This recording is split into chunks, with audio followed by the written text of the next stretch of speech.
All right, guys, we're going to talk about YouTube advice that is absolutely nuking your channel. It is decimating your chances of success. This is what I see over and over again.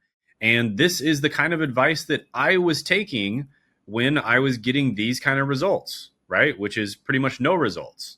And by trial and error and just trying a bunch of different things, I found the type of advice that gets me these types of results where I'm making $3,000 a day just from AdSense alone. And if you're not familiar with me, this is my main channel, Shane Hummus. Got over 800,000 subscribers. I'm going to have 1 million subscribers, or pretty close, by the end of the year. And let's go ahead and talk about the YouTube advice that's actually nuking your channel. This is going to be a real talk. You're probably not going to hear this anywhere else. In fact, you're going to hear this advice all over the place because this is the type of advice you typically hear from people. But I'm going to tell you straight what actually works. So the first piece of advice, make entertainment content. So you probably see most YouTube advice gurus out there, they tailor their advice towards making entertainment content. Mass market content that appeals to, hundreds of thousands, millions, tens of millions, even hundreds of millions of people. And instead of, trying to help very specific people with a very specific problem they have, they're just trying to mildly entertain like a ton of people out there. And don't get me wrong, there are people out there that make a ton of money doing this. In fact, the highest earning YouTuber is likely Mr. Beast.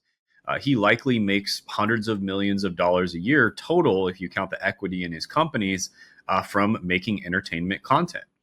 But the thing about making entertainment content, guys, is if you want to be successful doing this, it's kind of like becoming a rapper or an actor or a pop star, right? You have about the same chances of being successful, extremely successful with entertainment content as you do becoming a rapper or an actor, okay? That means out of 1 million people that try to do it, one of them is going to make it. Something like that, right? So that is why I don't recommend making entertainment content for most people out there. And also, certain types of mass market educational content can fall under this category as well. So a lot of the time, for instance, you'll see the faceless channels talk about, making mildly interesting educational content that talks about the history of dinosaurs or something like that. And you should make a bunch of faceless channels that talk about the history of dinosaurs. And you should hire a voice actor to do it and blah, blah, blah, blah, blah. That kind of thing. Okay. That is a recipe for disaster, guys, because when you do that, your skill level has to be very high in order to make it successful. Because if you're making education content, you have to be incredibly skilled. I mean, let's just say your YouTube skill level was from 0 to 100. Minimum, you have to be a 95 out of 100 skill level on YouTube to make it work with educational content. And even then, you're probably not going to make it work. I've seen people that are unbelievably skilled at YouTube trying to make entertainment content and they fail. Same thing with faceless channels, okay? So faceless channels, you have to have a slightly different skill set, but the skill set that you have to have is leadership, operations, organization, management, because you're going to be managing a bunch of people and you're going to have to be really good at operations and hiring and leadership, et cetera, to make faceless channels work. So that's a completely different skill set. And with faceless channels, I usually say you have to be at least an 80 out of 100 in YouTube skill to make it work, okay? So entertainment content, certain types of mass market content or mass market educational content like faceless channels, these are very difficult to get views in the first place. And even if you do get views, they are super hard to monetize, guys. So a lot of the time, these faceless channels, these mass market channels will be making like $1 per 1,000 views. Whereas some of the channels I work with make like $10,000, 5 to 10K per 1,000 views. $5,000 to $10,000 per 1,000 views versus a lot of these entertainment channels and stuff like that making $1 per 1,000 views. Okay, you guys see the difference here? So you could get 10,000 less views. You could literally be getting 10,000 less views per video and still making significantly more money. than a lot of these educational channels, right? So, a lot of these entertainment channels, right? So avoid making entertainment content or mass market educational content. Okay, that's the first thing. Instead, what you should do is you should solve real problems, the 3 R's, real problems for real people with real money. I know a channel, it's one of my clients, that gets about 100 views per video. He makes 7 figures per year. He makes over $1 million, in fact, several $1 million per year. There's another channel that I work with. He gets about 500 views per video. Okay, 500 views per video. He makes 8 figures per year. You would never know it.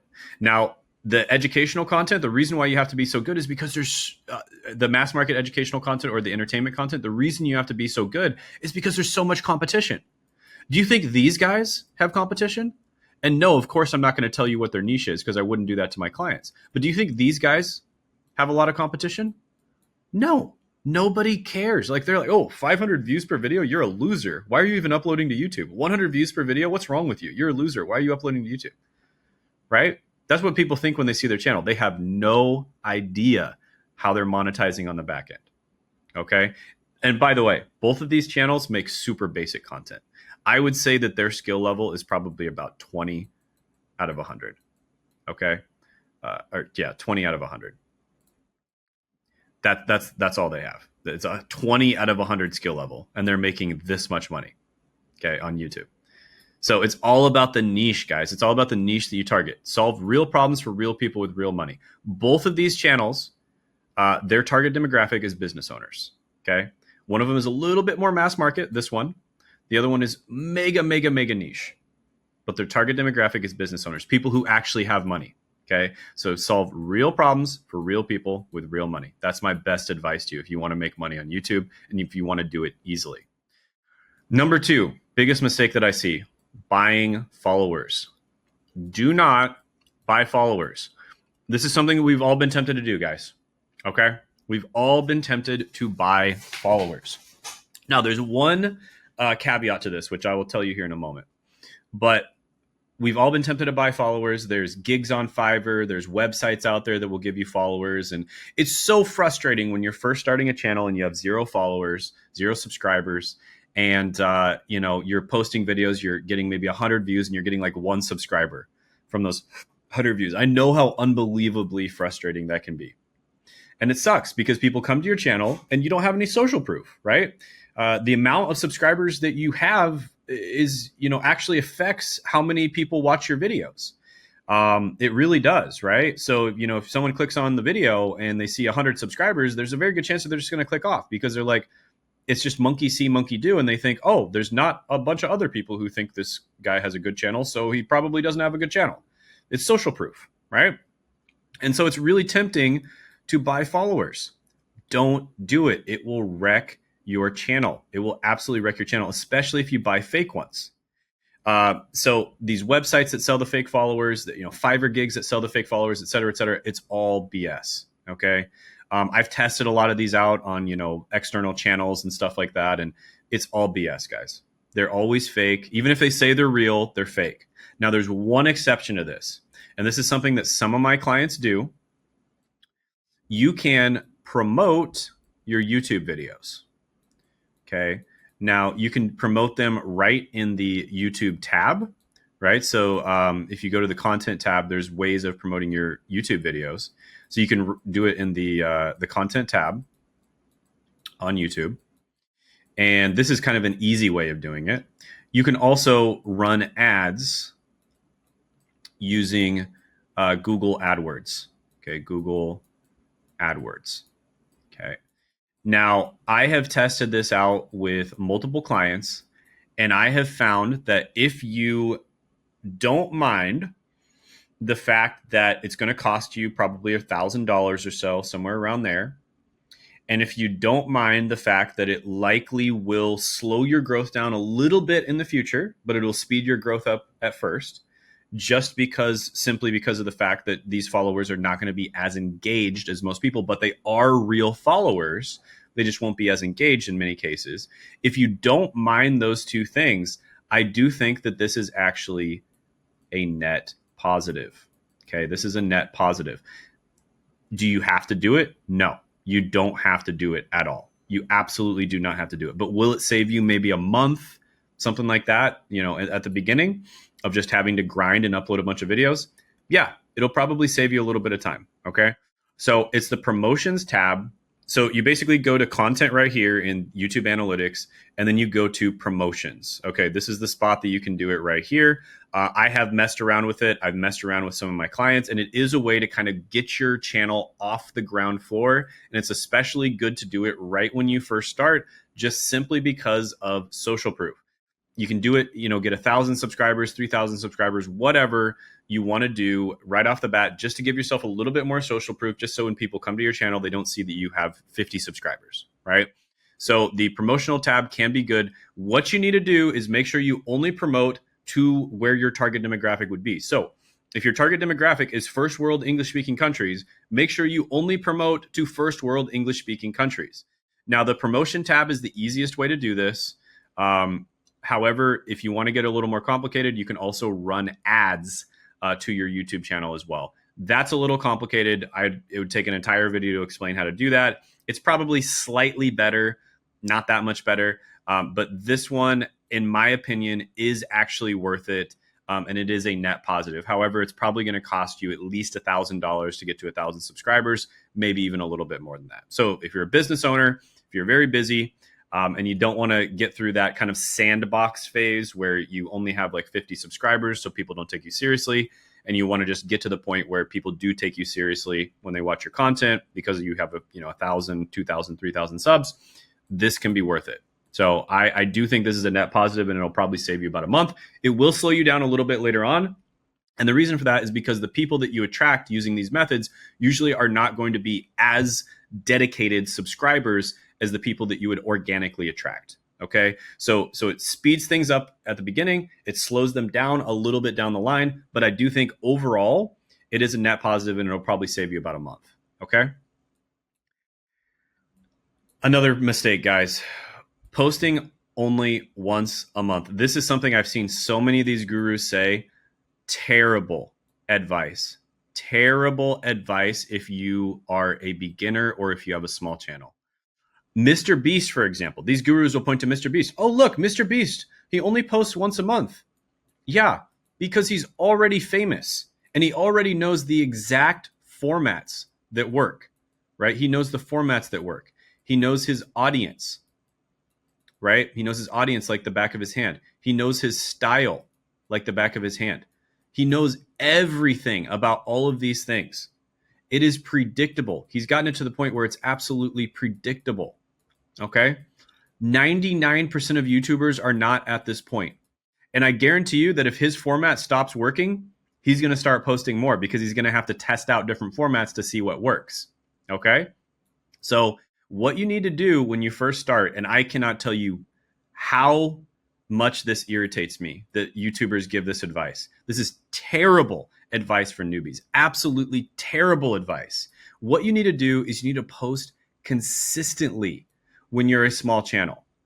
Upload a video a day if necessary. When I was a small channel, I did 30-day challenges. I still do 30-day challenges sometimes. On this channel that you're watching right now, I started it off with a 30-day challenge. Why? Because I wanted to figure out what formats are the best. I wanted to figure out what type of audience I'm going to attract. I wanted to figure out not only what type of audience I'm going to attract, but what type of audience do I want to sell to and what exactly do I want to sell to them, right? I needed to figure all these things out. What style of video am I going to make, right? And the only way you're going to get that down is through volume, by throwing stuff against the wall until you see that it sticks. And then once it sticks, you only throw that thing against the wall again from now on, right? So I highly recommend you do a 30-day challenge, upload a video a day if necessary. Bare minimum once per week. I'm talking absolute bare minimum once per week. What I have found is the sweet spot for niche educational channels and even mass market educational channels is 3 times per week. That's the sweet spot. That's where you get to test out a bunch of different types of content, test out a bunch of different types of thumbnail styles, test out a bunch of different types of title styles, test out your content style, your format, what type of audience you're trying to attract, what type of offers you're going to do, what type of affiliates you're going to work with, how you're going to monetize your channel. All of these things need to be tested, guys. And the only way you can do that is with volume. And even more than that, now I do this even though I'm an experienced YouTuber. I'm like a level 99 YouTuber. But even more than that, if you're a beginner, volume is the only way you're going to get good. It's the only way you're going to get good. Imagine anything else. Getting good at basketball. If you only played basketball once a week, are you going to get better at basketball? Of course not. If you only played it once a month, are you going to get better at basketball? Of course not. Going to the gym. If you only go to the gym once a month, are you going to get buff? No, you're not going to get buff. Even if you go only once a week, you're still probably not going to get buff. You'll probably just maintain whatever you have, right? So the only way for you to get good at something, the only way for you to learn, the only way for you to progress is through volume. You have to put in the reps. You have to do the work.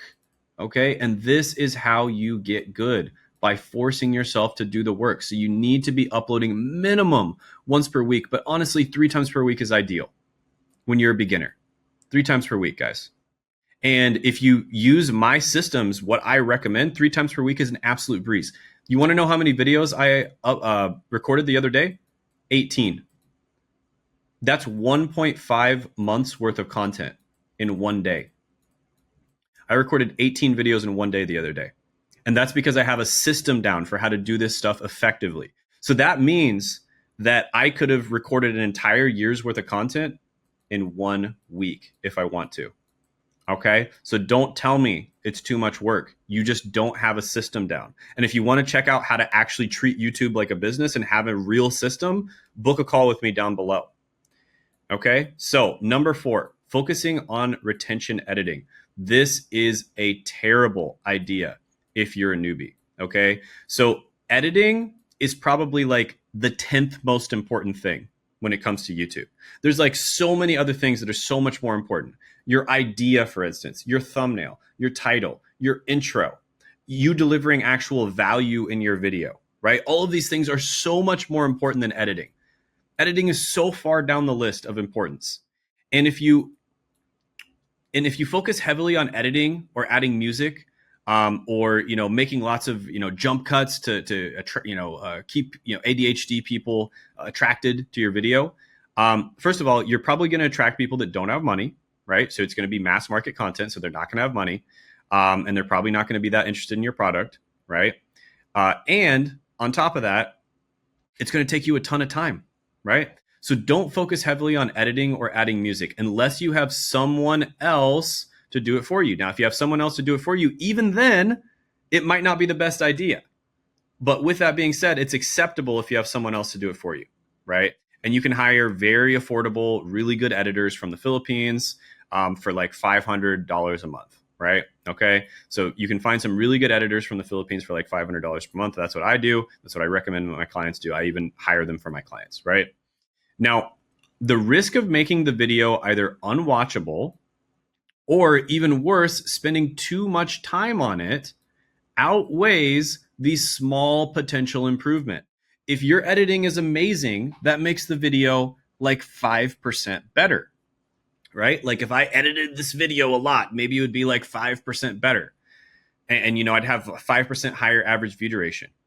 But if I took that time that I was focused on other things like the video idea, the thumbnail, the title, etc., and then applied it to editing, then the video would be like 1,000 times worse because those other things are so much more important than editing, right? So this is one of the biggest mistakes I see is people spend way too much time editing their videos. I mean, I see people spend 20, 30 hours editing a single video. Of course, you can't upload 3 videos a week if you're spending all that time editing, right? And on the same note, number 5 is writing detailed scripts. This takes a long time to do as well. If you're writing super detailed scripts, it's going to take you forever and you're not going to be able to consistently upload. And the scripts are a little more important than editing, I'll admit, because that's how you actually make sure that you deliver value. But they're still way less important than the idea, the title, the thumbnail, the intro, etc. Okay? So instead, what you want to do with scripts is you want to use bullet points to guide your content. Now, in my case, I don't even have bullet points for this video because this Miro board is my bullet point, right? And reading scripts word for word makes you sound unnatural and robotic unless you're really good at it, okay? So use Claude AI. Okay, this is a huge pro tip, guys. Claude is incredible at writing. I've been using it. All my clients are using it. It's unbelievable. Use Claude AI to help you write scripts, really good scripts. And if you're experienced, use the Elgato teleprompter and then you can actually read the script word for word, or you can do the bullet point. But the Elgato teleprompter, basically, it's a teleprompter where you can drag your screen onto the teleprompter. So imagine I'm looking at my screen now. I'm not in my office right now, so I'm not doing this. But if I had the teleprompter in front of me, I would have been looking at the screen the whole time while I'm talking about all this stuff, right? So that means that you can read stuff on your screen. You can read out a script. You can read out all kinds of stuff on your screen while you're actually delivering the video, right? While you're actually talking in the video, which is incredible. And it saves you a ton of time. So whether you write out bullet point scripts or you write out scripts word for word, using the help of Claude or hiring a script writer, having the Elgato teleprompter is going to be really good. But you have to practice with it, because if you don't practice, you're going to sound unnatural and robotic. Okay, so you really have to practice if you use a teleprompter. For newbies, I highly recommend just using bullet points, because this is what's going to sound the best, is if you just use bullet points and then you just expand on the bullet points off the top of your head. All right. And then number 6 is being a perfectionist, guys. This absolutely murders small channels. Being a perfectionist. This is probably it's got to be the worst one out of all of them. Now, this one kind of does combine the writing detailed scripts and the focusing on retention editing, because that's a lot of the time is part of being a perfectionist. But perfectionism will absolutely nuke your channel. I've seen so many very talented YouTubers that are just perfectionists, and they'll put out a video like every 3 months and it'll flop. And then it'll be 3 more months before they put out the video. And the reason that it flops is because the video idea, right? They aren't good at the video idea and the thumbnail. The content of the video is unbelievable. It's incredible content. But the reason the video flops is because they are perfectionists and they only put out a video like once every 3 months, and they aren't good at picking the right ideas for people, right? Because the idea of the video is the number one thing that will make or break it. So you can either, one, be really, really skilled at YouTube and come up with the best ideas, or 2, you can just put out a bunch of videos and then eventually one of them is going to have a good idea, right? And that's why volume is so important for newbies, because usually newbies are not skilled, and so they need to put out a lot of volume so that their videos, will eventually take off, right? So this leads to infrequent uploads, and infrequent uploads is what absolutely murders small channels, and it causes emotional stress. Okay, so do not be a perfectionist. Do your best with every video, but within a time constraint. Give yourself 2 days to make the video, or give yourself a week to make the video. But once you've made it, just go ahead and post it, right? Don't sit there editing it 500 times. It's not going to help you. It's going to be terrible for your mental health, and it's going to be terrible for your channel and your bank account, right? So what matters is having good video ideas, guys. That is the most important thing. That is what I focus on with my clients. The second most important thing is the title and the thumbnail. And then the third most important thing is the intro. And then the fourth most important thing is actually giving value in the video, giving the value that you promised the person in the video. And then I would say above all of those things, maybe not idea, but above most of them, is monetization, because you can get just a few hundred views per video. And as long as you're properly monetizing and you're targeting the right type of person, you're going to be making a ton of money, which is exactly what I focus on and exactly what I teach my clients how to do. I have gotten 16 people to 7 figures per year and 5 people to 8 figures a year doing this. And I've helped a ton of other people make a full-time income on YouTube. So if you're interested in that, go ahead, click the link down in the description and the pinned comment below and book a call.